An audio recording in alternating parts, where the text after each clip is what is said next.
Chris, a 4-1 defeat this afternoon. Just give me your assessment of that. Not a 4-1 game. But I was saying in the change room at the end there, it's very frustrating because I think the first goal after less than a minute just seemed really sort of rash and disorganised. Not really quite sure what we were doing there, and it just felt unnecessary to give that one away. But the reaction after that and for the rest of the first half was really positive, or more organised. Obviously, we weren't as defensively minded as we were against these a couple of weeks ago. So we decided to be a little bit sort of further up and engage a little bit higher up in the first half, but try and contain, get a feel for the game, try and get some passing patterns going. And I thought largely the rest of the first half we did quite well. A couple of half chances, a couple of sightings at goal, defended our box pretty well. A few hair raising moments, but largely good, and that gave us the opportunity at half time to sort of tweak how we wanted to approach the game. And we went through a lot of information at half time, and the girls responded brilliantly. Thoroughly deserved our equaliser when we got it. It was a really well taken goal, and at that point I genuinely felt that we were probably looking a little bit more likely. I think as soon as we scored that goal, they reacted with 3 changes. So we'd caught everybody a little bit cold there, and I think for the next sort of 10 minutes or so, like I say, we looked a bit of a threat. Unfortunately, we've then made a bit of a bad decision, which led to the second goal.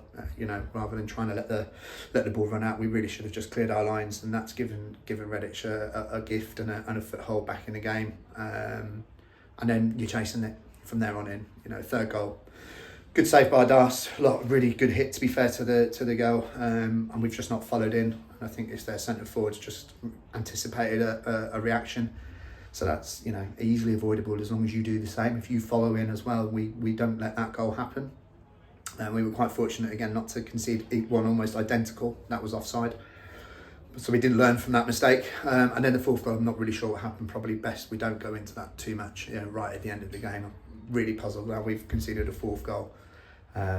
So it feels like, yes, Redditch played well. It just feels like we've gifted them massively the 4 goals that they ended up getting, which makes it frustrating because we've done a lot of good today, and the scoreline just doesn't kind of reflect that. So it is frustrating, but we'll, largely a lot of good stuff to take away still. It feels like a familiar pattern now. Do you know that when you speak about the goals that other teams score, it seems to be from our own undoing, and it's moments of chaos. I was speaking to Danelle and he was saying the same sort of thing. You have this 30 seconds to a minute of utter chaos, and you just don't know what's going to happen. So how do you sort of build that and tweak all that and bring it all back in? It's difficult, isn't it? We've spoken a lot about the age of the group.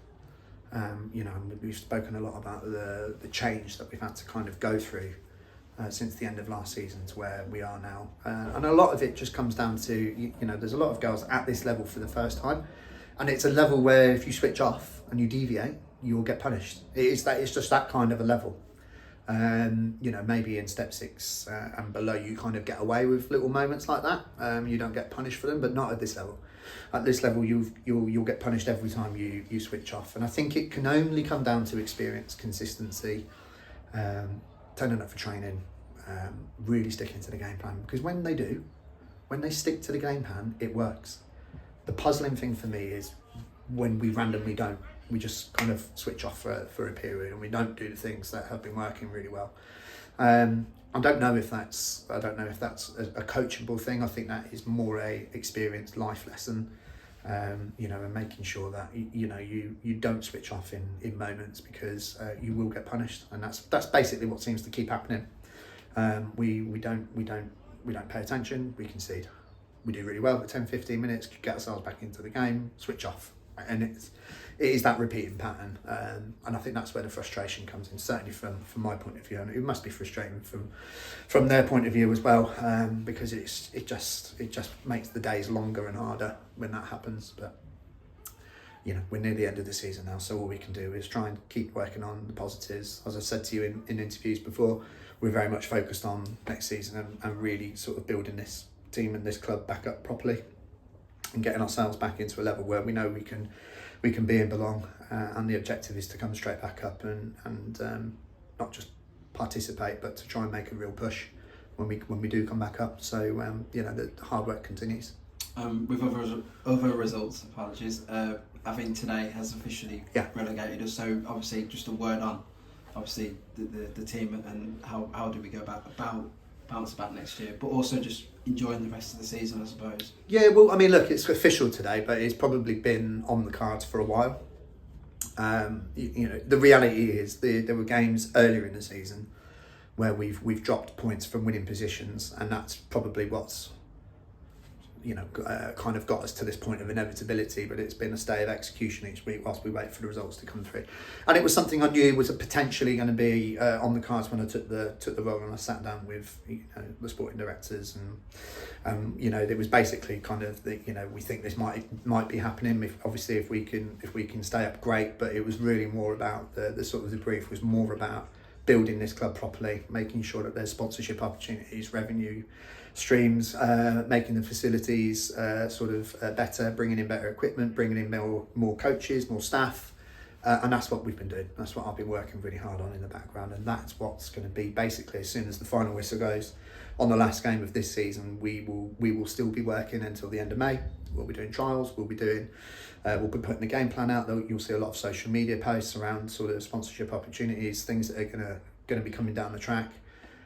Hoping to sort of add some player incentives and things like that if we can get the kind of funding that we're looking for. So that's basically, there's no off season for us in that respect. We'll be going all the way through, working really, really hard to put in place what we've mapped out, and that's really exciting. And we will be in a very, very strong position come first pre-season session, and that is basically what I've been thinking about for a number of months now.